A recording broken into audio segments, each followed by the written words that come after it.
God doesn't just give you one thing. And even if he did give you one thing, just extend it to the fullest. There was basketball in the house. There was a netball in the house. There was a long jumper in the house. There was a footballer in the house. I used to present in assemblies. Year 6, there was just so many different things. And so obviously now coming to like the entrepreneurial side of things or the business side of things, I feel like one of the key things for us is, apart from noticing that there's just different elements and sides of you that you can extend, I think the other thing was just like, look, if you're gonna like try something, just try. Because the worst thing, last, you're not gonna die. No one's gonna beat you. No one's gonna bite you, or no one's gonna beat you.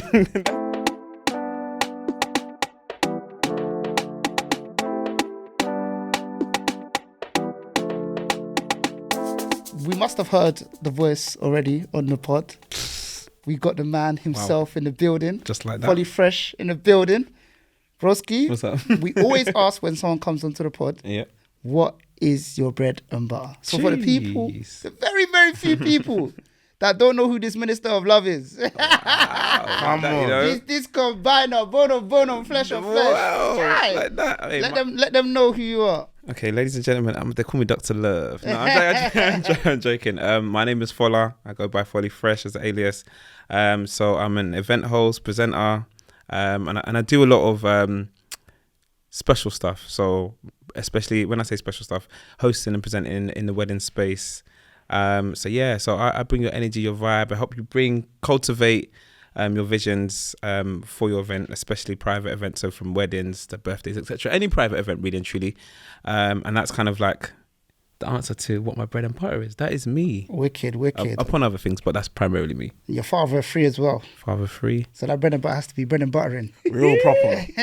But to give Folly his real credit and praise, me and Fola go way back. Fola actually is like family to me as well, because on my wife's side. So I actually know Fola through my wife. They went uni together, so we actually grew up together. In that sense, like, so I knew Fola before he's doing this, and he knew me before when we were just very normal people that had jobs. We're still normal. We're still normal. Don't let the media tell you anything else. We're normal. and I want people to get insight into the person that is Folly Fresh Fola. When I started doing these seminars. When I first started, I had YXL, started doing seminars. So I put on socials, I'm doing seminars. Folly came to my first seminar. He's like, everyone needs to be hearing this. My next seminar, Folly came with 4 people, and he came himself. My next seminar, Folly came with another 4 people. For my first 5 seminars in a row, and I used to do this every other month. Yeah. Folly came, bought ticket for himself, bought ticket for his family and his friends to make sure everybody sat down and listened.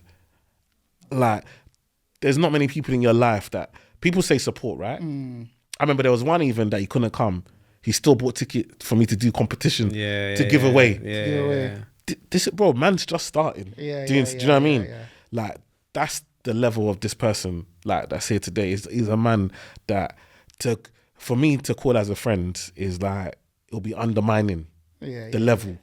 Like, I'm talking, we've talked about marriage, fatherhood, being a black man, being in the public eye. We talked about it all. Like, there's nothing that I can't talk about with Fola. And he is a friend of much more than a friend. He is family to me, and the way that he supports, like, is something like, if you're privileged enough to have someone like Fola as a friend, you're very lucky in this life. So I just want to big you up, give you your flowers. No, I love, man. And appreciate you for just being you. Yeah. Because you're quiet. As much as you're loud out there, off the stage. Very calm. Sleeping. Very humble. Very quiet. But I'm telling you, man, this is a real man of God, a real leader, a real good person. And man. And obviously got mad siblings. Like, if you see them together, it's love, man. It's love. When you see family, man, it's beautiful, because then you're now having kids. You're now bringing them up in this environment, sharing the culture. Whether I'm at your house or your sister's house, doing anyone, it's the same. You can tell that they were raised by the same parents. They have the same principles, the same core characters, and that's important. And that's something that we talk about, like making sure that we pass this down to our children. So as much as we bring in the Western society and all, like we have core values that we must pass down to our children, because those are the values that helped us be the people we are today, man. So 100%. Big up Mr. Fresh himself, man. Big up Mr. Fresh Love himself, every time, man. Hey, we're gonna get into that as well, bro. So on the heartstrings and that. Jeez, this early on. Hey, let's go back to where it all started. What was your upbringing like? Because obviously Iman said a lot of things which are key things that it goes beyond what you do. It's more into who you are. What sort of things impacted who you are today? Like, tell us a bit about where you grew up, what your surroundings were like, and so on and so forth. So I grew up in Southeast London, primarily Peckham, and I think my story is a story that I think many of us can connect with. Obviously, you've got either first or second generation immigrant parents coming from Nigeria to London, all in the name of like, find their feet, making a better life for themselves, and obviously for their children. So with my parents, it was like they came here to do university or finish university and do extra qualifications, etc. For me, I think one of the core things that I took from like my upbringing or my childhood, especially like going back to Genesis, was like the sense of community. And like everyone just knew everyone. I lived on the infamous North Peckham estate, and everyone pretty much knew everyone. But that was because everyone was in a similar situation, like a lot of immigrants together. And when I say immigrants, I don't just mean people from various different backgrounds. Primarily, it was like a lot of concentrated Africa or Nigeria or West Africa, whatever. Like everyone was kind of like, the community was the fact that it was like almost like a continuation of what our parents knew. They knew each other from Nigeria, and they're on the same block, or knew about in Peckham. It's crazy when you think about it. It is so nuts. But so they knew each other in Nigeria and they're here together. So the scenario is very, very much so the same scenario. Exactly. And literally, like you said, because I feel like that's what kind of caused the strength in numbers and community, because everyone was coming from the same situation. So there was a lot of, we could all relate from that perspective. They see you on the street, say, Omo. Bro, even if whether you're doing good or if you're doing badness, they can pick you out like a sore thumb. Isn't that? Oh, okay. And obviously my mom, she so my parents did the thing where like they had like eagle eye. So like, because they knew, like, obviously we living in like Southeast London in the 90s, late 80s, 90s, I feel like you had to, there's various different issues, whether it was like crime and drugs and et cetera, that was all around. And a lot of people can relate with being in various different other areas. But I think it was just that extra level of protection, of having a watchful eye on making sure you're on the straight and narrow, blah, blah, blah, all that kind of stuff. Yeah, but I think community was one of the big things. So not just within my household. So as you said, me and my siblings were quite close, because I guess our situation kind of caused us to be quite close as well. We're similar in age. Well, the age gap between us is quite short each time between the siblings.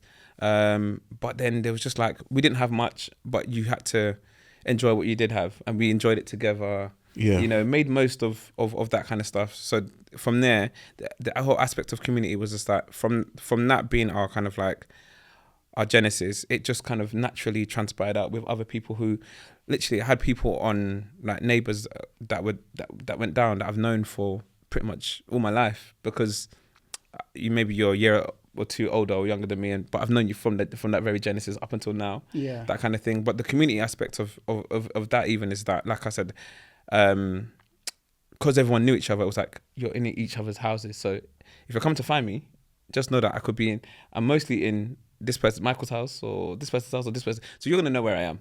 So all my parents need to do is take control. Or they need to send my older sibling to be like, can you go get your brother from? He's probably in Michael's house playing Sega, or he's probably in this person's house. And there was that. So that community thing for me, I hold that with a lot of weight. Like, your people are your peoples, your family, and then your people that you choose, like the friends and the people that you do life with. And so I think for me, it's just an extension of that. So when you're talking about me being me, I was just like, well, this is someone that I know, I believe in. Like, not only is he like working to a good standard and excellence, it's just like, this is also my guy. Like, if he's gonna push, if he's pushing, he's serious because he's pushing himself. So who am I not to push him? If he was unserious, then maybe I might not push him. But I'm seeing him carry that level of excellence. I'm like, no, everyone needs to support him. So I'm gonna do my job and also pushing him. Do you get what I mean? So that's kind of where I saw things. But they just see my parents graft, like with everything that they got.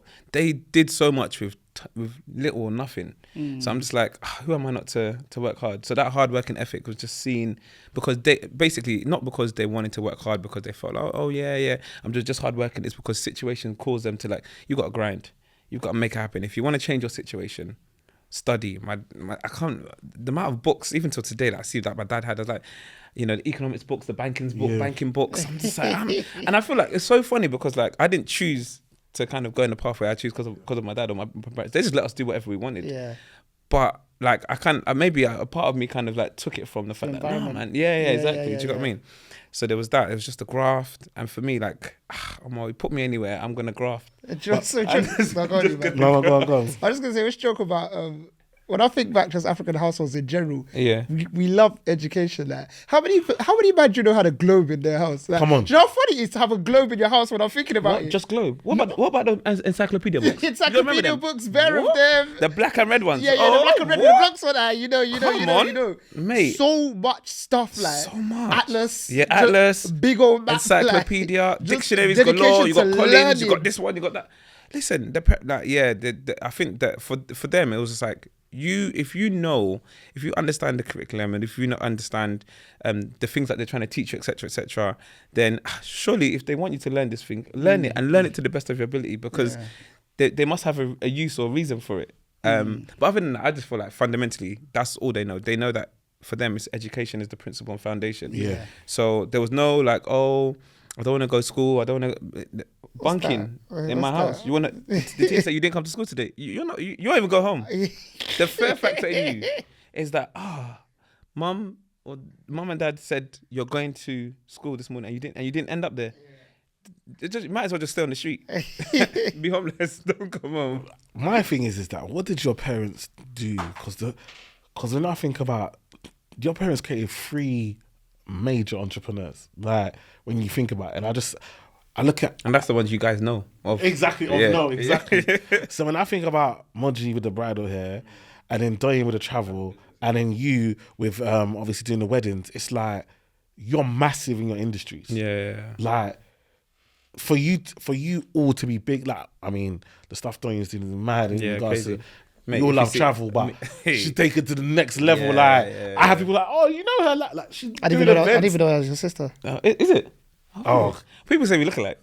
I don't see it. I'll probably clock it now. No, yeah. Next time I see it, I'll probably clock it now, innit? But with a lot of Even people, I don't see it. No, I I probably see it would. with Moji, but I don't see it with Doy. Okay. Yeah. But you know, used to call yourself twins, so True. So everyone will always say that, but to get to that point, like, what do you think your parents instilled? What was it that passed to all 3 of you in that sense, to make you feel like, okay, we're gonna go and get this? Because obviously you all have careers, you all had jobs, but you still felt the need to. There was still something more inside you to become entrepreneurial. I feel like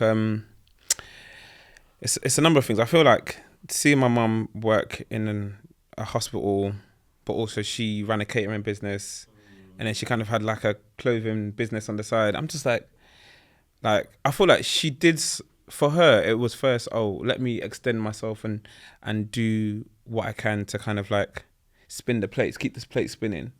But then it was also because like, well, I know what I'm doing. I know my stuff. I'm good at it. And I'm not just good at one thing. So if I can extend myself and also keep all the plates spinning in terms of like, you know, bills and taking care of the home and stuff like that, then why not? And I feel like, just like I said, seeing that, but also just having that whole thing of like for us, obviously we grew up in faith-wise, like Christians, and it was a matter of like, God doesn't just give you one thing, and even if He did give you one thing, just extend it to the fullest. Yeah, like just know that I don't want to say dying empty, but you're putting it all on the line. Like you've given everything, and so just seeing that, and then I feel like with us, just even from when we were young, like we all played musical instruments.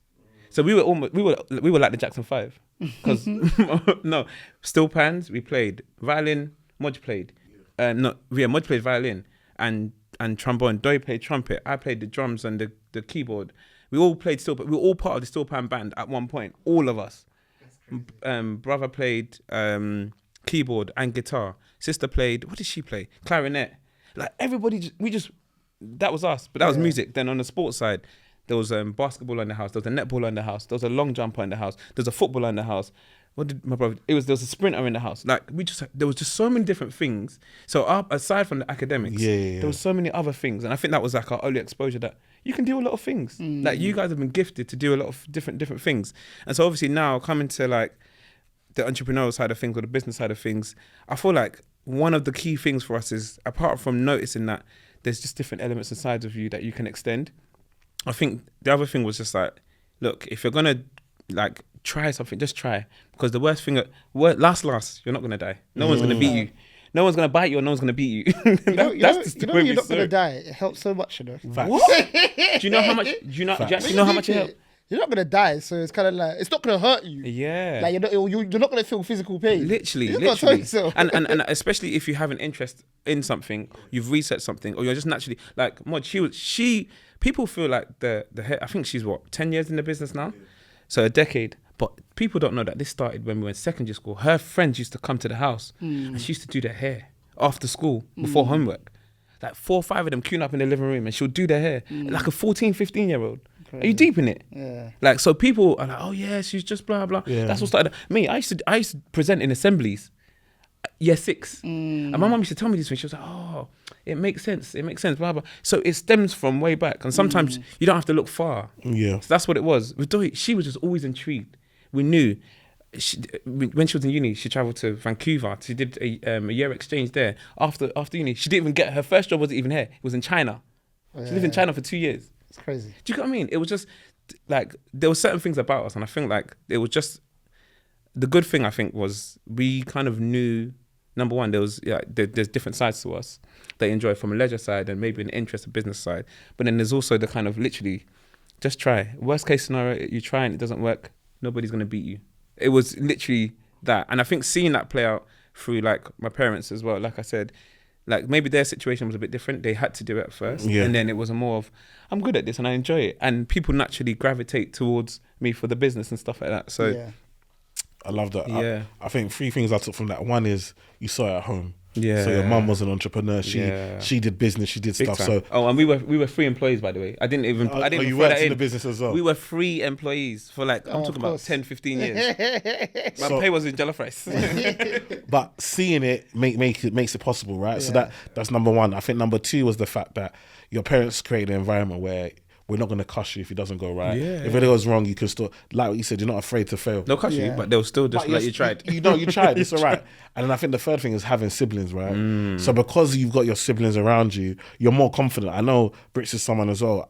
Me seeing you and your having your siblings definitely makes me feel why from your batch, why you were so much more forward than others, because you had people to lean on. Do you know what I mean? Immediate, like, support system, immediate soundboard, like it's almost like so immediate boardroom. You literally just come together all the time, just like, oh, yo, you're this, or what about this, and I think that's a very valid point in that you springboard ideas. Like sometimes it's your sibling that will be like, no, that's a dead idea, and you're like, no.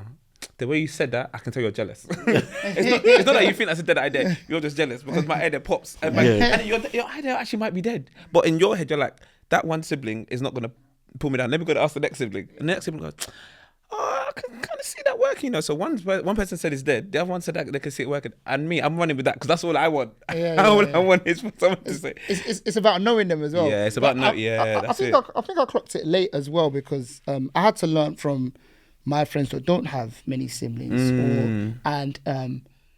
I realized that it's almost like they have to go and build a community, if that makes sense. So you're kind of like there, you're advantaged, but you've got brothers or you've got siblings, but to your friend, you're the closest thing to a brother, if that makes sense. Does that make sense? It's kind of like they need more from that. Is what I'm saying making sense? They need more 100%. From you as a friend because they haven't got siblings. Whereas we've got siblings, so it's kind of like I'm used to having that immediate community around me. And it's so true what you say. you know your siblings. You know when that, yeah. Like you know my older brother. Like if something's dead, he's just gonna tell me. He's just gonna. He's He's be telling very you straight. transparent. He's not gonna sugarcoat. Very. There's no story in as few behind words it. as In as possible. few words as possible. No. I don't feel it. Full stop. Yeah. I don't feel it. Full stop.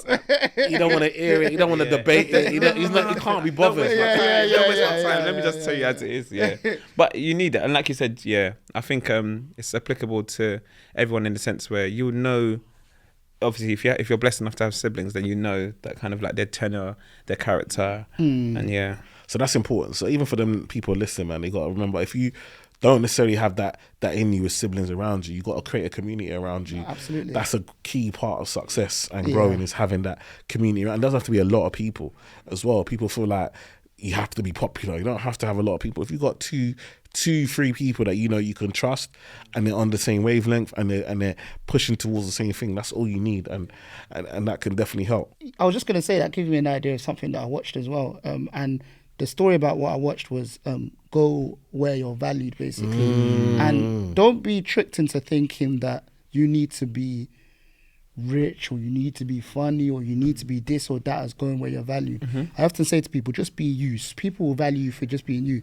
There was these viral videos on Instagram. It's kind of cheesy, but it's a sick story at the same time, isn't it? Talking about a guy was playing the violin and no one gave him no bread. He was playing the subway station. No one was looking at him, innit? But he's playing in the subway station just from doing a show that had like 1,000 people and the tickets are like $300. Yeah. And he did it to evidence that it doesn't matter. You just got to go where you're valued, I watched basically. that as well. Do you see it? Yeah. And it was a sick story, innit? And it's so true. Like I often say to people that sometimes you'll find a lot of people, and I think this is especially important for the listeners. Sometimes you're chasing to be in this crowd because that's what looks glossy to you, but you're not even paying attention to the people that value you over here, the people that have been supporting you. Sometimes it's easy to ignore the people that have been supporting you. So I think that's so important. What you said, because I watched that as well, and imagine he's in the show, like you said, he's one of the number one violinists. Like people spend mad though, but he went to a subway and he was nobody. But that doesn't mean anything. Do you understand what I'm trying to say? Yeah. So if you're in the wrong, like the right skills in the wrong environment, exactly, it will get. You understand? You'll feel like you're useless. Yeah. But you put the right skills in the right environment, and it's appreciated. So you just need to make sure you understand that and see that, and know that your worth isn't determined by where you're at. Absolutely. Especially people that are coming up. If you're young and you might come from a council estate or come from one of these types of areas where it doesn't feel like people get to the top coming from these types of areas. Yeah. Don't feel like that, because your skill in the right place will get you to where you want to get to. You just need to find where that place is. Do you know what I mean? Absolutely. I think on top of that, do you know what it is? I feel like just observing what the culture looks like now. When I say the culture, I don't mean like race or ethnicity. I just mean the culture in terms of the times we live in. Is that everyone is not everyone, but a lot of people are very much geared to like, oh, I've put in the work for 3 weeks. I need to see results. Do you get what I mean? This is the through line of our pod. Because I'm trying to show people. Because I'm telling you, yeah, like it's so. I feel like you get examples of people who like exponentially and almost immediately just skyrocket. But then even those people sometimes, they like on the face value, it might seem like you put out a video today and it just went viral, you know, and you've got brand deals and all of this stuff behind it. But you don't know what my girl or my guy's been doing in their room for the past 10, 5, 14 years. Maybe they wake up every morning and then, you know, you go on their phone, they might have just been talking to the camera for like a good 3 years and they didn't upload one video, but it was just training that muscle of, look, because one day when your time will come. So I think it's not to say that, oh, you should just blindly walk and not get feedback and not think about anything or not self-develop or improve. But at the same time, it's just a matter of like, remember that timing is a key thing. Like, yes, on top of like being in the right environment and showcasing your skills in the right environment, just remember your time, like only God knows your time, and your time will come. And I'm talking about like, you know, people that want to like thrive or feel like they're at the top of what they're doing. Just like, because when I speak to people, I always say to myself, like, do you know how long I've been doing this? I've been doing this for a very long time. I'm very young as well, so don't get twisted. But I've been doing this for a long time. But the beauty of it is that even when I wasn't doing it, like officially, I was doing it. Yes. In some capacity. Yeah. Do you get what I mean? Yeah, definitely. And whether it was like an event, a show, or like featuring on radio or whatever, or working with like a brand activation agency back then, blah blah, all of these different things. It was all to kind of like work towards a particular training ground. And I think that you just can't despise the days of small beginnings and the training ground. You can't, because when your opportunity comes and you just literally smash it, people are gonna marvel, but you would know that it started. Yeah, bro. So back then you used to model. Do you tell people about this? I don't really. I don't really know. No, proper bricks. I'm not a joke thing. I'm talking proper. Yeah. All London Fashion Week, all of that. Used to model like but before. I don't really. Why do you tell people I don't know. You even post us. The pictures are proper. If you see them, send us a photo. I'll send you. Send us a photo. I took them down. We'll post it on the story. Yeah, send it to us, man. Yeah, cool. Remember, Folly said he's gonna send it to us. So when did you realise, like, okay, I can do weddings? And talk to us about your first one, because I'm sure it wasn't as smooth as you would have liked it to be. So I was doing the modelling thing, and then I was signed with an agency who I really weren't happy with, to be honest. But I was also signed with a brand activation agency, and it's kind of different because they get you to do different things like modelling, speaking, all of these different things, speaking on camera, brand activation events, all of that. So I think at the time I was like, oh, I'm done with the modelling thing, because I feel like you got to have a certain type of patience, a certain type of like alligator skin to be in the modelling industry, and I just felt like it just wasn't for me, to be honest. And so how I transitioned, so I was doing events, like at that time I just finished uni and I came back to London, and I was doing a lot of events in uni, a lot of events that kind of really kind of like hit, because I went to uni with a big London crowd, but also a big like UK crowd, people that come from other different cities. But there was like whilst I was at uni, there was a number of people who were living like in the south, so the Kent, Essex, London, like Surrey, that kind of side of things. And then so I moved back to London in the family home, and then what happened? And then I think it was just a transition. Like a few years went by, and then people, I guess, started thinking about life, what's next in life, and there's a few people that were dating either in uni and like, all right, now it's time to get married and blah, all of that kind of stuff. So the transition was happening, and I just happened to be right in the middle of my season. Whilst that transition was happening. So going back to timing is key, because imagine if I didn't start on the training ground whilst in uni and in college and whatever, I probably wouldn't have been prepared. Not that I was prepared anyway, because then I think it was one of my friends, and she said she was getting married, and she was like, oh, and I was just helping her plan towards her wedding and stuff. And I was like, I don't even know, but I was just fully invested because she was a good friend. So quite a few of us were just like trying to help out, you know, it's your close friend, innit? You know, let's help out as much as we can. And then literally we're in her family house, and then in front of her parents, siblings, and then her husband, who was on the FaceTime because he lived in America. It was like, oh yeah, and so we sorted out MC as well, and you know, obviously, I'm like, oh, who's that? Have you got? They're like, it's you. And I'd never done a wedding in my life. I'd obviously done events and whatever, and she was like, yeah, you. And he was like, yeah, and then he was literally over the phone, was like, yeah, man, yeah, my bro, congrats, bro. I was like, congrats. I've not even said yes yet. Crazy. Like, would you like? How's this working? And then anyway, long story short, we had a conversation. She was like, oh yeah, but you've organised events, you've done events and all that kind of stuff. I guess it's just knowing the agenda, understanding what we want, and executing like you've always done. And so when she put it like that, I was like, well, I guess that kind of makes sense. Yeah. The day came now, after all planning and preparations and meetings and stuff, whatever, I was fully nervous. I was like, this is someone's wedding. If I mess this up, not only will they be peed off and their families, but literally almost everyone that we know from like uni and ends or whatever is here, and so they'll be like, you definitely won't get Fola. Yeah, it would just kind of go, and a lot of preparation went in, a lot of planning, executed the day, went really well. I was nervous, and I even had a funny thing is he was at the wedding, Ada was at the wedding, and I kept on running to him. I was like, yo, how am I doing all right? Because at that time he had experience of doing quite a few weddings, and then I was like, yo, I'm doing all right. It's like, bro, you're doing fine. Imagine I'm not here. That was the best advice he gave me. Like, imagine I'm not here and you have to deal with this alone. That's what you need to picture. Because it was just like, you just need to. I was like, what's this guy talking about? How am I doing? Give me feedback. Literally, after every moment I got a break, I was like, yo, give me feedback. Yo, I'm doing all right. Like, this sounds you just literally, rice. my guy was literally just having conversations like, you're disturbing me from enjoying this experience. And anyway, long story short, and then the couple, my friends, they were just really, really like appreciative and like, oh, we felt like you've done an amazing job. Your brother was at the wedding. Oh, swear. Yeah, your older brother was at the wedding. And there's even a picture of us that I have with me and him on the dance floor like this. We were shocking out, but everyone just had a great time. And then literally from there, it was like, because it was around so many people that we knew, I think the first level of interest for people was like, okay, so if we're doing a celebratory event or a wedding or whatever, we're going to holler at Fola. And so literally from their wedding, it was just like, oh yeah, so blah, blah, blah. And I even remember, I think I did, one of the friends of the couple was also at their wedding. They got married. And at their wedding, there was another couple who, this was within a couple of months, another couple who were there. And I didn't know them. They were like, oh, we love what you've done today. We're getting married in Dubai. We want to fly out to Dubai. I said, sorry?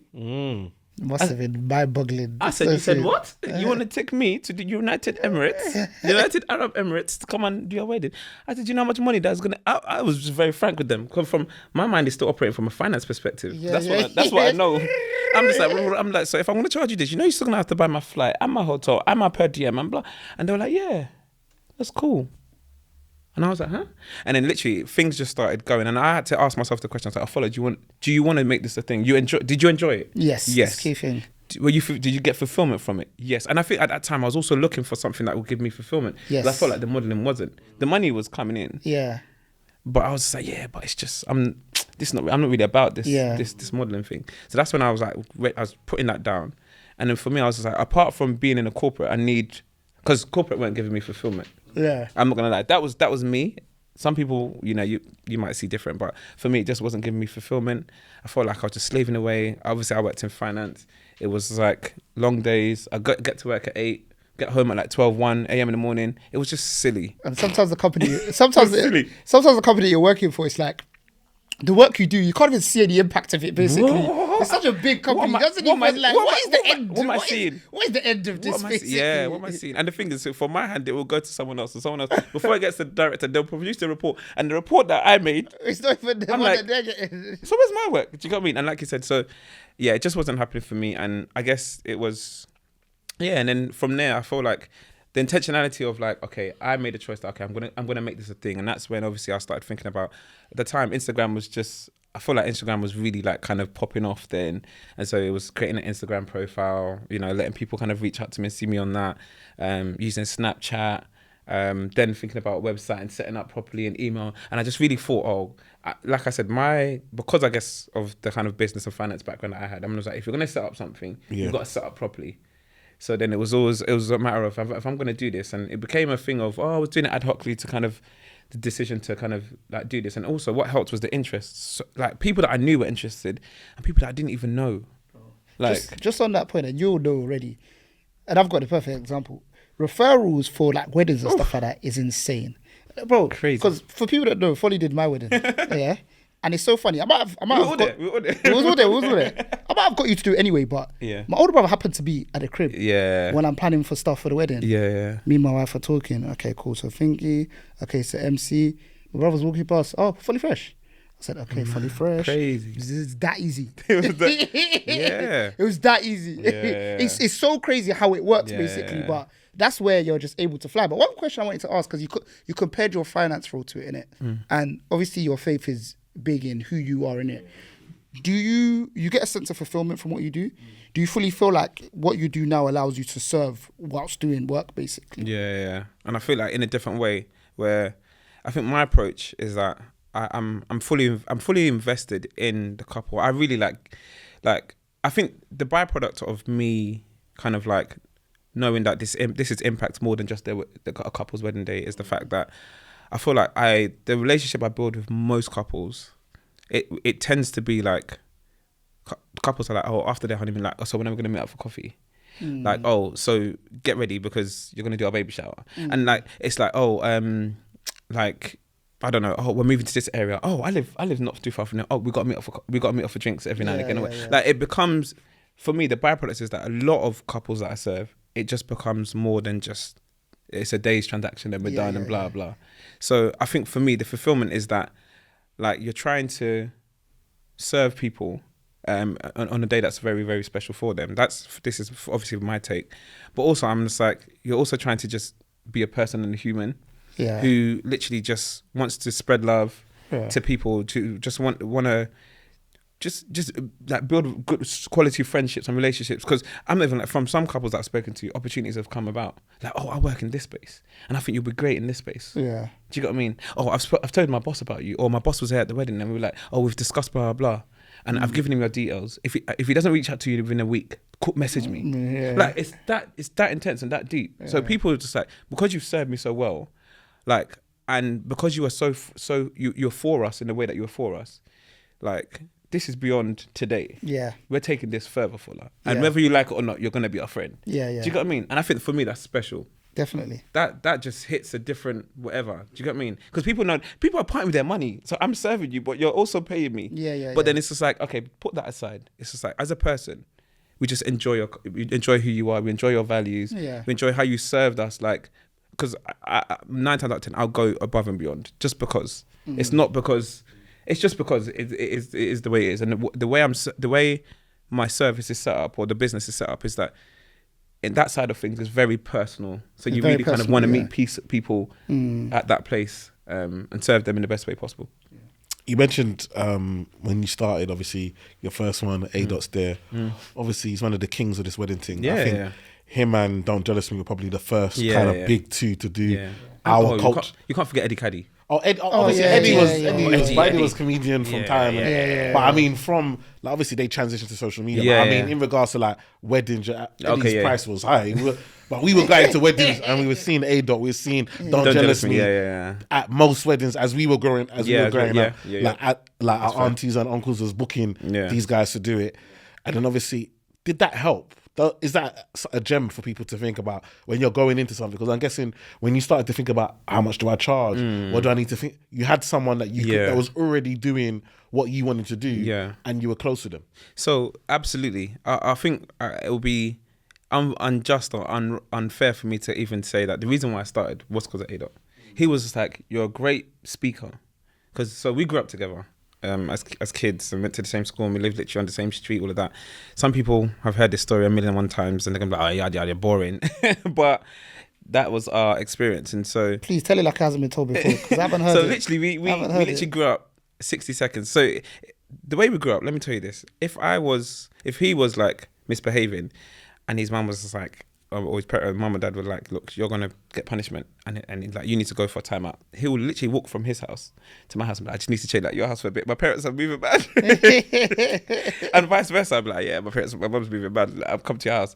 Like I remember there's times it was that deep. I even got locked out when I tried to be bigger than my wings when I was living in my parents' house as a teenager, and my mum was just like, you know, them ones where like, okay, you've come back late, go back to where you're coming from. I'm locking you out. Okay, where I'm coming from, I don't know where that is, but I know A-Dot's house. Yeah. So I go to A-Dot's house and I'm like, and literally there were times I throw stones at his window. Yo, like almost like the American movies. Yo, hey, open the door, man. So your mum kick you out? Yeah, man. So I'm chilling with you.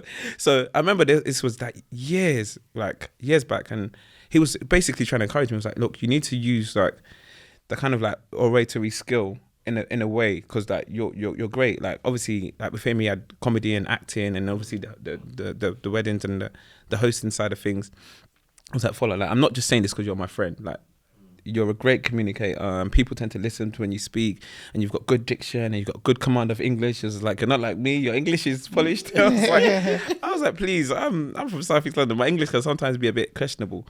But he was like, and I don't mean he did it once, he did it over the course of maybe like 2 or 3 years. It was like trying to encourage me. It was like, look, like, and we had those conversations about, I'm not feeling fulfilled at work and blah blah. I was like, just then try and do something else that does bring you fulfillment, or maybe obviously the whole change jobs and whatever, but also like, what about other things that you're interested in? Like obviously you used to play football and blah blah, and I was like, yeah, it's too late. Like who's scouting me at 21? Like, but then it was just like, but also that you're a great speaker. Like why don't you use your, you know? And this is someone who's already in that industry, so it's not like he's not thinking, oh no, I'm not even gonna try and bring you in. And he would take me along to shows. The amount of times we went to shows together, I even went to like places where like they were kind of considering new production kind of stuff on TV, and he would take me with him. Like he was fully vested, and he was like like you said, questions about, oh, how do I set up and pricing and whatever. It was like, yeah, just think about this, and you know, like, I guess this is a strategy I use, and this is a strategy you can think about, and blah blah. Think about it this way and this way. These are your options. So he was very much instrumental in kind of like guiding, but also like championing me, because it was like, you have something, and I see it, and even if you don't see it.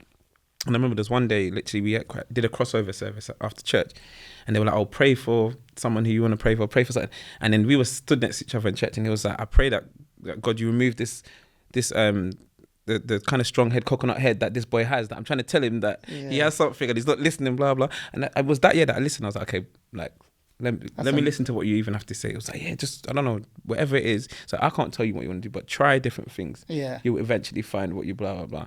And obviously, like I said, I started, and obviously with the first wedding and blah, blah, asking him questions, etc. And it was just literally from there on, it was just like, I had a friend who was also a mentor.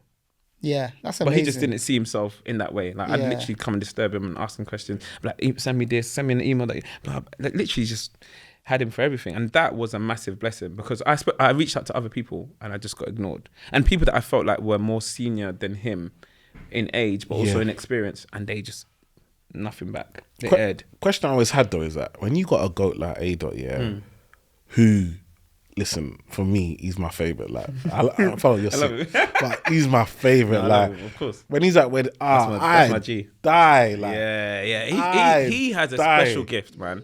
His thing is his thing is different. Oh, it's different. The way he's always on as well, and the way he can deal with these aunties and the cameraman and the art.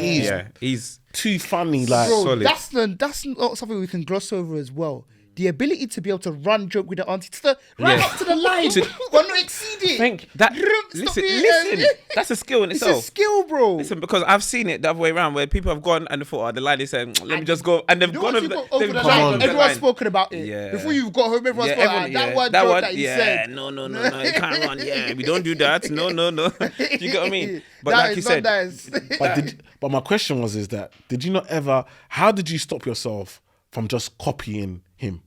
Because you've seen the blueprint, it works. Yeah. And like you said, he's your brethren, you've seen him, you hang with him, so you could literally copy what he does and get paid. How did you find your own lane? Because your style is completely different. Yeah. How did you do that? So I had this English teacher when I was in GCSE, and he'd always say, look, he'd always make us read like anthology, or always make us read like the stories, whether it's the 12th Night or Romeo and Juliet, whatever, and always say, give me your depiction of it. Like, give me your understanding of what you've read, etc. And that, he used to make us do that exercise, and I always used to think, what's this guy doing? But you know how powerful that was for me in the rest of my education, how I can read something, assimilate it, dissect it, and just be like, okay, so what's my own take on what I've read? Not what they've said and just regurgitate it verbatim or whatever. Like, what is your own take on it? And you give that out.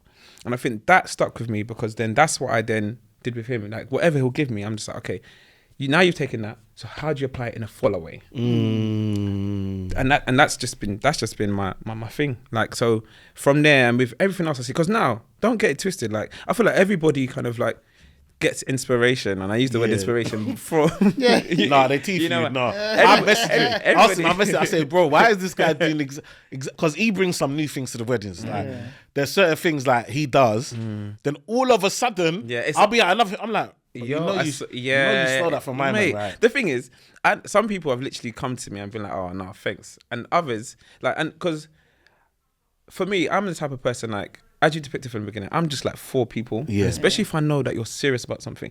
The amount of people that have come to me and be like, oh, can you mentor me, can you coach me, blah, blah, especially with the host and presenting kind of stuff. I'm like, yeah, ready. And I've given my time and energy to people, and they've just thrown it in the bin.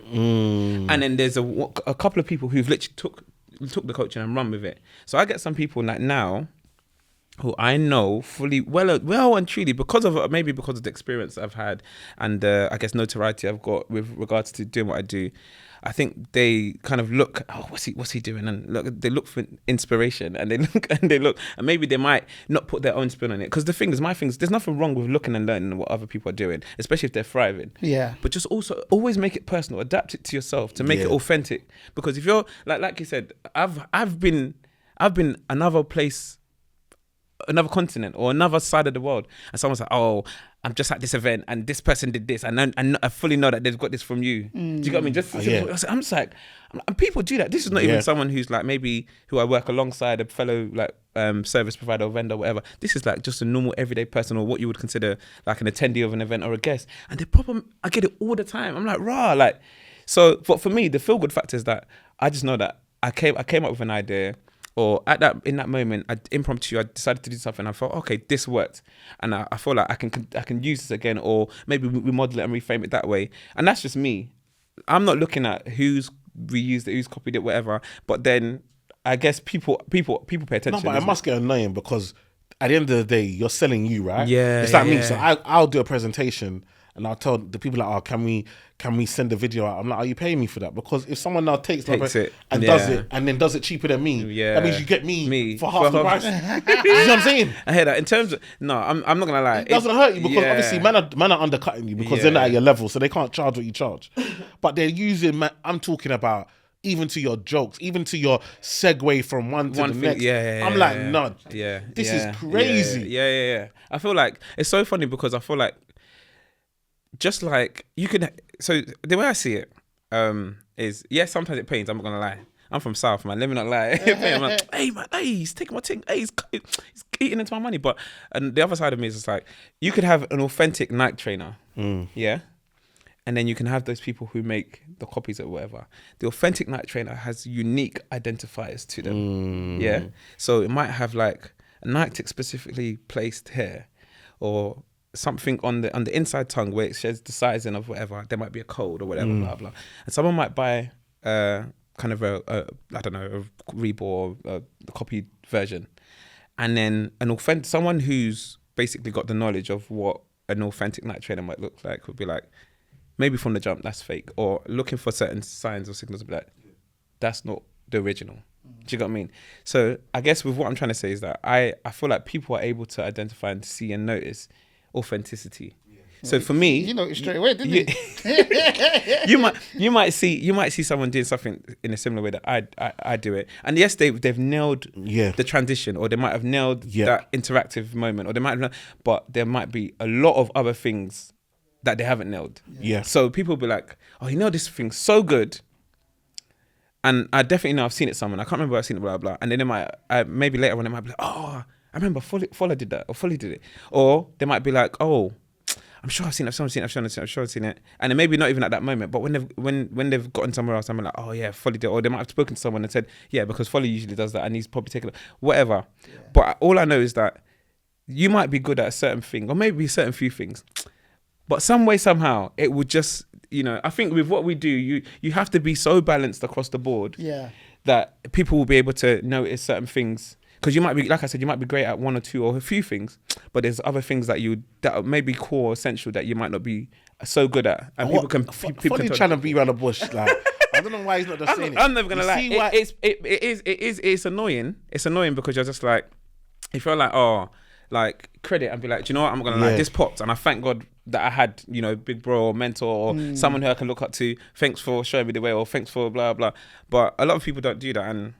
No, but even you can't monitor everyone, man. It's annoying. I can't lie. It's annoying. Even when it comes to your skill, though, you're different because it's one thing with you. Because obviously, my wife does cakes, innit? Yeah. So a lot of the time, I'll come to events and I'm coming early. Yeah. See what I'm saying? So I'm coming because my wife's doing the cake, and events where my wife's doing the cake and Folly's there. The difference is that when you put Fola, he's managing the whole of your event from beginning to end, including the vendors. Not intentionally, sometimes. But he's sometimes in a sense, obviously you have your wedding planner. But what I mean is, in regards to how the day is going on, from the person that's sitting in the audience and from the bride and groom, he's making sure that all the vendors are doing what they're supposed to do at the right time, effort, and he's working, he's communicating, and so what happens is if something happens, like we've burnt the ration, or we need to start that again. He can fill in and do a game or do something off the cuff. Proud of what you do. Nobody would ever know that he's filling in. Do you understand? Because he's got it down to a T. So you might copy his jokes or copy, but you can't copy the fact that he's been in the industry for so long that he's going to, and it's your event. And we know things happen that are not in your control. So absolutely. You want to make sure if something happens that we haven't planned for, who's in control to make sure that if things go pear-shaped, they've been in this situation time and time again and know what they can do. 100%. And just to add to that, it's pride in what you do as well. Like I mentioned, it's pride in what you do. And sometimes we come from a culture too much of, that's not my job though. It doesn't matter if it's not your job. Aye, that's a click. Because it's gonna look like it was your job anyway. Yo. The whole day, you're part of the vendors. Yeah. You're part of the. Everything is your response. It's a shared responsibility on a Responsibility. wedding day. If the cake is, or not even that, if like, let's say something else, the DJ is running late or something. Everybody should feel some responsibility. So okay, cool. How can we blah blah blah? You know, some people will be like, boy, okay, guys, the DJ isn't coming, so you know what I'm trying to say. That's some people. And this is why it's just like always just reminding people that are running the business, like, take pride in it. Like, even if something isn't directly your job, customer experience, just make sure it's key, it's essential. And that's the thing with Fola. This is what people don't understand. Fola will now spend time with the DJ, what we're going to play. Also, not only that, Fola will then MC. He will go on, as the DJ is playing, if you want him to, he will be MCing on top, mixing it. Yes, DJ, throw this, do that. If the dance floor is not going on, he's going to go to the dance floor. He's going to start bussing moves. Everybody's gonna go crazy. While still holding the mic. And you're not buying one man that's just gonna come say, and next we have the food. That's not Fola. You see what I'm saying? Fact, this is my advert. I don't even need the advert again. Please, let's just cut this. This last 1 minute that we've just had. That's my advert. Because I say to people, the key thing about when they were like, oh yeah, and especially when it's to discuss fees and blah blah. I'm like, look, you guys have highlighted, it's not just kind of communicating and giving information where it's needed. It's creating an experience. Like, you're bringing people, delegates from all around the world. You're bringing family members. Whether it's a wedding, you're bringing family members and friends from everywhere. The most important parts of your life. If it's if it's a brand activation event, you're bringing potential customers. You're bringing investors. You're bringing people who are interested in what you're doing. If it's a conference or seminar, you're bringing people who are either seeking And I say all these things because I guess people kind of be like, oh, Fola does weddings. Yeah, I do weddings, but I do all sorts of different stuff as well. But essentially, what you want your audience and the people who are attending, whether it's a celebration or event, to do is to leave with an experience. And that's why I extend and apply myself in that way. Like I said, it's taking the pride in knowing that, okay, what can I do to ensure that these people have the best experience? Not just the bride and groom, or not just the event organizer, or not just the brand lead, or supervisor, whatever it is. It's like everyone from the top down. How can I make sure? So at a wedding, if the dance floor is not vibey, I will do what I have to do to activate and make sure everybody, like that. But then also, it then also falls in line with, if you're gonna have someone who knows what they're doing, who's intuitive, who's got maybe some sort of level of emotional intelligence, who's observant, who's knowledgeable in the field, like, you are gonna pay a certain price for that. Will you not? You are, because there's a lot of things that a lot of people have to tip toes. I say it, but in some weddings, one of the parents may be just as important as the bride and groom. Fola's gonna clock that. Do you know what I'm trying to say? Or the happiness of them, should I say? On the day, do you know what I'm trying to say? Maybe if this one is happy, this thing could go. Listen, and I've dealt with that. Even more so recently, I've dealt with that. Like, sometimes you have culture has a lot to play with it. You must two, understand 3, 4. it. Like, you can't just assume, this person's from this place and this place. That person might be from 3 different places, and another person might be from 2. You've got 5 cultures, and then you've got the British culture or English culture that we've grown up with. Like, there's so much. You have to be not just emotionally intelligent, but you have to be socially intelligent. You have to be and all of that requires either natural ability or developed skill. And someone that actually cares. Someone that actually cares. Have to care. Yeah, man can just say you have to care. Because if you don't care, you won't even notice. It's not, and that's what I say to people. It's not just the money. Because I said this to someone the other day. If I could charge what I feel like I want people to pay me, I'm not gonna lie. The amount you be paying me per event, we're looking like 100 bags. If you want me to put a number, in it, I want the most premium price. And that one is just that one is for one segment. If you want me to come and speak about my experience, that one maybe we'll add another extra 50 grand on top of that. Do you know what I mean? Like, I'll say, if I were to choose, like, Winnie Lily, what number I want, and if money was never an issue for anybody, then I'd quote crazy numbers. But with whatever I'm charging you, I feel like it's a depiction of what I feel is somewhat respectable for what I'm doing and what I bring. Yeah. Also, from what I know, I can certainly deliver. Because my thing is certainty. Yeah. I can certainly. If you book me, just know for a fact that I can give you 100% guarantee. Even days when I'm sick. Let me tell you something. Ask DJ Neptizzle. We did a wedding in Mayfair and I threw up like 7 times. I was sick, but nobody would know. Because only he knew. I was like, look, whenever we need to go for a break, I'm going to cue you, Neptizzle, play some music, or just say, I'm going to say we're going to transition into this and blah, blah. I need to run to the bathroom, throw up, and come back out. You got to understand. But who needs to know that? Oh, ladies and gentlemen, if you see me, and the wedding was still, that was one of the first weddings that I did that went viral. Like, crazy viral. Like, the numbers that wedding did, I think, literally on Instagram alone, I think it was like, them times, we're talking about like, what, 8-9 years ago, like 750,000 views. It's crazy. And at that point, I was like, I didn't even know it was possible. Yeah. Do you get what I mean? All the different platforms it was going, but nobody knew what I went through. At the end of the day, I said to Nep, if I make it home, it's between me and God. Because right now, I feel like I've just literally, I don't have no more organs left in me. Crazy. But nobody would have known because I didn't carry that countenance. Do you get what I mean? But also, you got to remember that. Like, imagine a wedding is costing 30, 40, 50k. Nowadays? And then you're handing the keys to somebody and you want to pay them £250. Think about it. Would you, like, do you understand? Yeah. It's like, think about it. It's like, imagine, relativity. Imagine buying a car, keys. 100k car. Yeah. And you're going to give it to a 16-year-old that just learning qualified, start learning. mechanic. And then do you know what I mean? This is your one day that you've done all this planning for. Yeah. You've got all these hundreds of people here. And you're giving the keys to this person to run the day for you. Because you're sitting there. You need somebody that's going to represent you. You're literally hands off. Bruv, come on. You are hands off. You cannot. What? You can't do nothing. You're literally sat on the throne, just observing everything being played out, with the hope that all forms of planning, will be executed, but also with the hope that everybody that you've got on board are gonna bring not even their A game, their A star game for you. Yeah.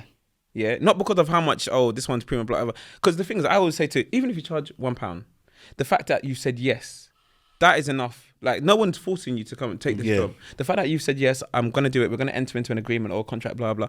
No one forced you. No one held a gun to your head. So even if you charge £1, you should literally work for that £1. Yeah. Like, like it means the whole world to you. Yeah. No, it's not even just working for the money, but it's the commitment to what you're doing. Yeah. Do you get what I mean? Because you agreed and you said yes. Because no one forced you to say yes. Yeah. And that's how I see it. Like, even on days where I'm just like, I'm not feeling the best, blah, blah, blah. Sometimes it's hard because you're like, I want to come feeling that I've got 100% in the tank. Yeah. But I'm coming to you already feeling like I'm at maybe 45, 50% because I'm not feeling well. Not nothing to do with you. Yeah. But it's just because health is not the best or whatever. But I still have to pluck up the courage. And it's so funny that for me, sometimes the days that I'm not feeling the best are days that I feel like I've given 800%. Yeah, because you feel the need to overcompensate. Overcompensate. It's so important what you say as well, because this just goes for people that it's not like what you say. It's not good practice to you have a set fee for something, and then maybe you're saying to someone that, do you know what? Because you're doing X, Y, Z, I'm going to do it for free.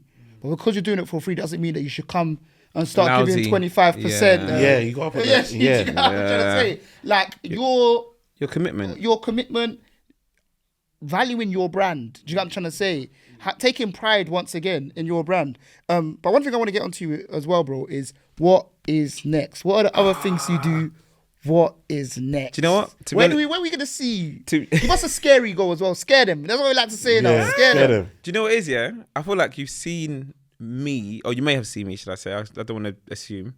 You may have seen, you may have not. And if you haven't, it's fine. I'm here. At Folly Fresh is where you can find me. But I feel like you've seen me, but I feel like it's time to see others. That's what I want to say. I think that's the best. It's time to see others. Okay. So I'm going to run that again. So you've seen me, but I feel like it's time to see others. Okay. And then you interpret that how you will. But that's kind of like my first fruit that I'd like to leave. Because sometimes, unfortunately, like if something is marinating and it's not fully ready to come out the oven, you shouldn't throw it out. So that's what's happening. It's marinating. It's marinating. Yeah. So we've looked through the glass, but the glass is exactly. You can't really see, but you know something's happening. Yeah. You know something's happening. It smells good. Yeah. But you don't know what's in there. It Yet. smells. We're not sure. It smells. Yeah. We're not sure if it's savoury or sweet.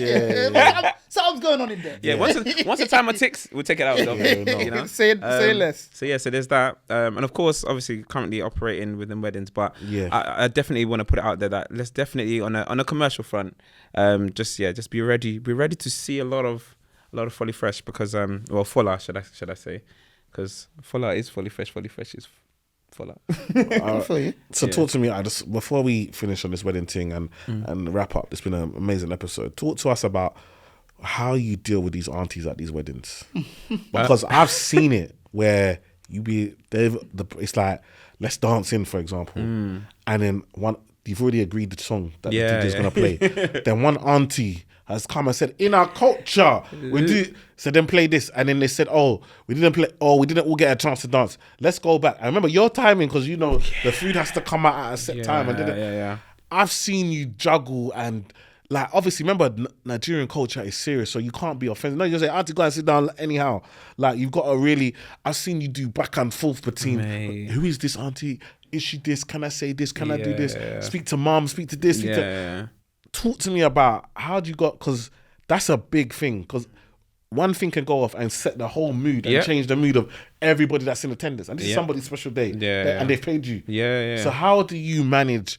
that, because there's so many personalities, so many people in one room. I think that's the key thing. The final thing you said, the many different personalities. I think you have to go in with a consciousness, and I guess maybe because I've been doing this for so long, there's just a consciousness that there's different personalities, there's different characters, there's different temperatures in the room. Someone might have come there and they've just had, I don't know, their boiler's just broken down, so they may be on temperature on a 9 on 1 being 0 being cool to 10 being super angry. In their mind, in their heart, they might not show it on their face, but my boiler's just broken down, that's going to cost me, blah blah, all my savings. Like, you don't know what people are coming with. And then on top of that, you don't know who's who sometimes. So I might know certain key people, and that's why I guess my approach is different. I always ask people at events, at weddings, at whatever, I'm like, is there anyone I need to be mindful of? So you might say, oh, by the way, the assistant lead brand activator, he's a bit of a funny one, he can be a bit blah blah. I will know that, okay, I've been told. Do you get what I mean? That's me preparing myself. That's my approach. So same with like weddings. I'm like, is there any, I ask it, are there any family members or relatives that I should be mindful of? And sometimes people go, yeah, you'll notice this uncle and he has this facial feature and blah blah, and he has this hair, or this auntie has this hair, and she's this height, she's this size, but they will, and I'm like, God bless you and thank you. Because it means I'm prepared. So when I see them activate, and me, sometimes what I do is I guess part of the job for me, apart from the speaking, is the observing, is the taking things in. Yeah. So I'm there, like, maybe I'm there in my little corner and I'm seeing Auntie roam about, darting around like a pinball. Sometimes she might just be walking up and down, being busybody. Sometimes she might be saying things, oh, why is this done like this, bro? I've already said, I'm just digesting her, just taking her in. So that if I have to now come across someone like that, or meet somebody who has this interesting temperament, then I'm just like you said, I'm like, okay, number one, who is this person? Do I know this person? Have I ever warned about this person? Yes. Okay, this is how I can approach. Oh, you are, let's just say, you are Auntie Olivia. When you, do you know how far that goes? Where you already know who they are. They like that one. They're simmered. Do you know how much that was simmered? Yeah, they can't. They've simmered 50% of you know, the like when done. you put spaghetti, you know when you put the spaghetti in the sieve and you do this, and then the water drains, and then the smoke just starts calming down. That's how the auntie does. Yeah. Auntie just comes from here. She just. You already know her. Oh yes, I'm Auntie Olivia. You know me. I say, yeah, Auntie, I've heard wonderful things about you. Me, what? Auntie Olivia's like, me. I'm only the fourth auntie in generation of this bride, but he knows me. Yeah. Who are you? Oh, Auntie, I'm the MC. I've been told you're one of our VVIPs. What? Auntie, I didn't say she's a VIP. I said she's a VV. Yeah. Do you see how I'm bringing her down? only that. Do you know what I mean? So there's a way in which, and like I said, this is, for me, this is like skill. This is experience. Blah, blah. Yeah. Because someone else will be like, sorry, who are you? Blah, blah. And then Auntie's like, you want to match who am I to? Bro. All right. And she's already at 9. It's gone. It's all over, Jackie. It's finished. It's gone. It's finished. The whole thing is already in tatters. Yeah. So I'm just like, there's an approach. Do you get what I mean? Or like, I might not know who the person is. I'm like, so like I said, that's okay, knowing who auntie is or uncle is, knowing how to approach them. Oh, uncle, yeah, definitely. And sometimes it's not even that easy because the person might, no, I don't want to hear what you have to say. I'm like, uncle, I'm on your side. Because uncle might have said, oh, but we need those chairs to be done. Uncle, I'm on your side. We need the chairs to be done, right? And then uncle's like, oh, okay, I can hear that you're for me. but it's the way in which you're like, okay, uncle, do you know, uncle, you stay over there. Let me handle this for you, uncle. I don't want you to lift the thing. Yeah. I'm not going to do it right now because for you, that's the most important thing. We know that that's not the most important thing right now. But I'm just giving you that reassurance that I'm now taking that over to me. Uncle, I'm going to come back to you to let you know that it's done. You not feel like he'll be like, okay, fine, you're going to go and do it. Now, I don't. Uncle's just thinking, now I don't have to do it because I thought it was something I was going to have to do. Yeah. So there's an approach and a way that you have to really be emotionally, socially, and also just any way you can be prepared. Like I said, that's my approach. But on top of that, it might be the flip reverse. I might not know who they are, but I'm digesting their temperament. I'm like, okay, so that way I'll know what angle to take. Uncle's I'm throwing arms. What do you mean I am this? Yeah. Do you not know my title? I am this. I'm this. I'm this. Blah blah. I don't know. Blah blah. And then you're like, oh, okay, right. Uncle's a bit like.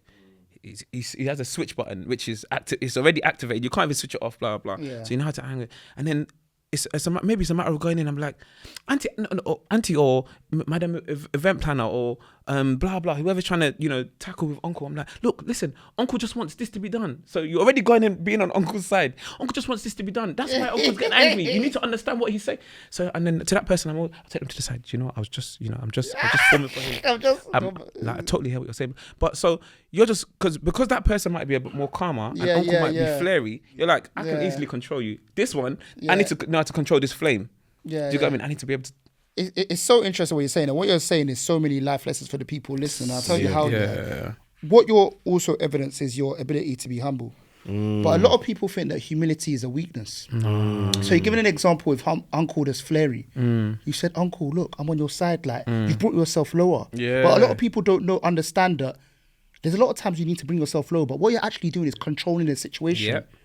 Understanding how people move is so important. Sometimes you become weaker in the situation. You show humility. Okay, yeah, no, that's no problem. Don't worry, I will do it and blah, blah, blah, blah, blah. But you get to still not get your outcome. I'm not trying to say your outcome, but it's all for the greater good, basically. Yeah. And you're displaying that. The last thing I want to ask you, Wedding Whites, before we ask you your W and your L of your whole career is, and it can be an old one, we've established that you run the whole day, like you're the through line of the day and you control things. Can you tell us about a time that there's been a catastrophe at a wedding and what you've had to do or what you've had to endure and how you turned it around?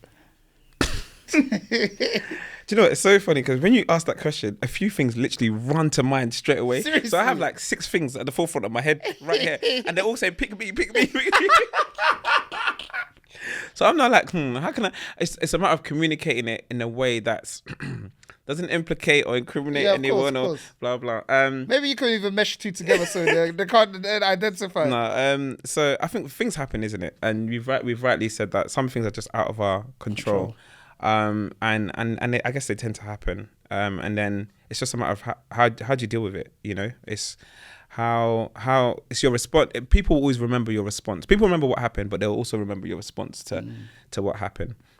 I'd say for me, a catastrophe that has happened, or somewhat of a catastrophe that has happened, if we're going to class it that, is maybe I talk from a wedding perspective. So at a wedding, let's just say I've arrived at the reception venue, kind of like everyone's having canapes and drinks and welcome drinks, all of that. Ceremonies just come to a conclusion, and at that point you're just seeing finishing touches to like maybe a reception space and like personal touches, decorative stuff. And I got there, and it was absolutely almost like a blank canvas. And I'm just like, according to the timing, this is where we should be at by now, etc., etc. So what happened was, the styling team, they were literally like around the corner, etc. But I think that for someone, maybe I can't remember whether it was a puncture or they like a breakdown or whatever. And so it was a matter of, how do we kind of get the styling team here and do what they're doing, etc. Because people need to come in, and people were like, we want to come into the space and blah blah. I was like, no. Do you know what? There's stuff for. Was it bare? So was there bare tables, or the tables and chairs weren't even set out? So the tables and chairs were set bare. Out. They were set out, but they were bare. Basically, so they were bare, and plus there was some things like missing. Okay. In terms of like, when I say some things, there was some like, so there's tables and chairs, but not all the chairs were complete on tables, and I think they had stuff like in a van. So everything was like, what do you call it? Bespoke ordered. Okay. It wasn't like, oh, we're using chairs and tables that are available. Everything had to be brought in. So that was what the couple had gone for.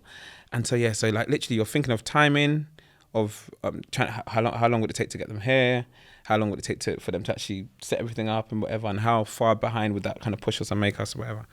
So in my head I'm just like, oh, people are now coming to this space, relatives and friends and blah blah, and like looking in, like, oh, what's going on? There's nothing. What's going on? So people are kind of like are privy to what's kind of like happening now. So I think that the planning team are already trying to figure out ways in which how can we get. They were close by. I think they were less than 5-10 minutes away. So it wasn't even that they were far away, but obviously the breakdown was it majorly impacted mobility and movement, isn't it? And so I think what then happened was, I think just between like having a conversation with the wedding planner on the day, it was so it's so close, but yeah, it's so far. Can we blah blah? And I think literally between us, we're like, do we have like there's some people who've got cars, like big cars. Do you get what I mean? Like we see like a lot of like 4x4s and blah blah. Can we just like no? Can we just write a list of all the 4x4s that we can see, and follow? You're gonna go out and announce all these 4x4s and say, all people, if your vehicle is mentioned, please, we need you out in the courtyard. So literally mention all the vehicles. People are going, what's happening to my car? Right, we need a big favour from all of you. We need you to take your cars and drive to this place and be getting stuff and bringing it here, because unfortunately we have a breakdown. And people complied. Of course they would. That's they complied. Amazing, so literally they went. People went. I want to say about 25 cars. So it was handy. Like we were able to get a lot of stuff with like maybe like just 2 runs. Amazing. Everything came in, and the styling team took, I think there was some people like also donated their cars to bring the actual styling team. So whilst the stuff is delivered, all they're concerned about doing is actually doing the styling. Yeah, they don't have to worry about anything. Yeah, so everything was done, blah blah. I remained in the area where they're having canapes and whatever, and then because thankfully they had like a playlist playing, and then obviously DJ was around, so I was like, look, let's go to the reception, the place where they're having the cocktails, etc. We're gonna run a number of games. Okay, yeah. A number of games. We're just gonna run games for the older generation, younger lot, the whatever. A number of games. Then they had garden games outside. We brought the garden games inside. Yeah. Literally, we did limbo, like chicken. We just literally, people forgot that they weren't. Well, they don't know the schedule in it. So if you make it seem like it's part of the schedule, people will just go with it. So people literally then said, do you know how unscripted this wedding was, but how fun it was? Like even with things that went somehow. So the moment they came in, we shared grace, they ate. After they ate, we did speeches, blah, blah, blah. Just finished the rest of the program, which was like a quick turnaround. Yeah. People started partying again. They had the time of their life. And when you mentioned the people that were willing to comply and just go and fill up their cars, it's beautiful because it comes around full circle to the beginning of the conversation that we had. Community. Your people. Yeah, man. Community. Yeah, honestly. I mean, we did tell them, we were very honest that this is the situation. Yeah, of course. And this is where you guys can step in, and this is where you can help out. That's the reason why we've called you out and blah, blah, blah. Yeah. Like, and I think people were just like thankful for the transparency. Yeah. And then they were just like, well, I guess if we help, then we can make this thing move forward. Do you get what I mean? And then long story short, literally, I think it was a phenomenal time. I can't lie. Like, it wasn't just because of like, but it's just how receptive people were to like, to help in, but also how receptive people were to like the situation, and like, well, it's either we can cry about it or we can just be present. We can solve it. And then, or also those of us that are not helping, we can be present and just be part of whatever. So it was just a really good time. That's amazing. So basically it was a catastrophe, but it got turned around. That's amazing.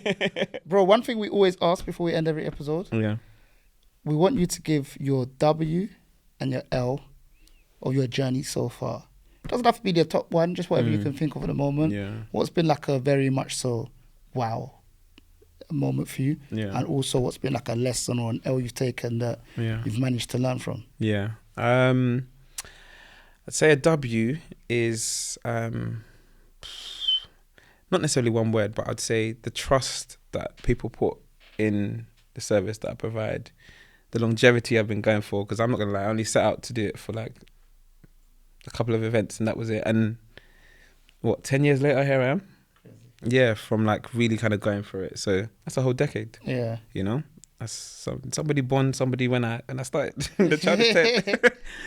So the longevity, the trust, that the referrals, that some people, like in a family, I've done like 3, 4, 5 events for one family, like the trust and the championing. Yeah, that's special. In terms of an L, I would say sometimes, on some occasions, not sometimes, on some occasions I've gone with like making a decision to kind of make something, to kind of maybe problem solve at an event, and I've realised that I kind of like let my personal character and who I am kind of like make the decision, rather than kind of going like liaising with the client and saying, okay, look, is this what we want? Now that the situation has changed or circumstances have changed, is this what you want? And maybe giving them the opportunity to say yes or no. I've just gone off goodwill and gone, do you know what? I'm doing the best for this event or for this person or whatever. And that's sometimes bitten me in the bum, because it's just like, oh, whether it's like I've then used personal finances or I've used like personal time or extra resources, and it's just like, and it wasn't appreciated, or it was just like, well, if you asked us, we would have probably said no. And you're like, oh. So I always have to remind myself that yes, I am who I am, and you're going to be authentic to yourself, but then there's sometimes you have to really just put certain things in place just to kind of make sure that, you know, it's you're staying on board, because sometimes you might make a decision or you might do certain things and it might not be appreciated, or you might not be reimbursed. Facts. Let me tell it as it is. Facts. You know, so yeah. Appreciate you, bro. Thank you for joining us. Thank you for sharing. Guys. Thank you for the time, man. I've enjoyed this one. You've enjoyed it, yeah? I've enjoyed it, yeah. Folly Fresh in the building. Guys, that's been a Bread and Butter podcast. Make sure you like, share and subscribe. Yo, we'll see you on the next one. Make sure you comment, share this one. Let us know your wedding in the comments. Let us know your wedding catastrophes or things that have gone bad at weddings. I'd love to. I'm enjoy these comments. Yeah. Let's get busy in the comments, guys. We'll see you in the next one. Peace. Blessings.